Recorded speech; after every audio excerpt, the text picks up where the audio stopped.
Magandang gabi, ngayon po ay araw ng Lunes.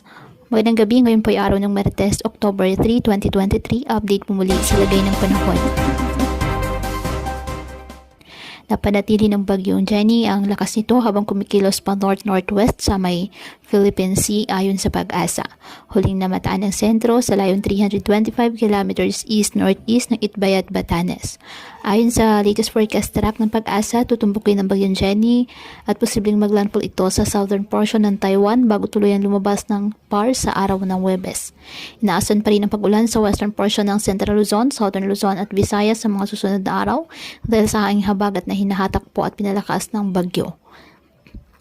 Nakataas pa rin ang signal number 2 sa Batanes habang signal number 1 naman sa Cagayan kasama ng Babuyan Islands, the northern and eastern portion of Isabela, Apayao, the northeastern portion of Abra, the northern portion of Kalinga at Ilocos Norte.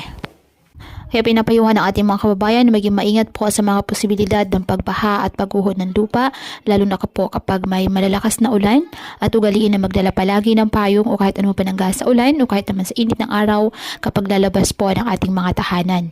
At yan po muna ang update sa lagay ng panahon ngayong araw. Muli patuloy po tayo na mag-ingat at palaging tandaan, God loves you. Stay safe and God bless.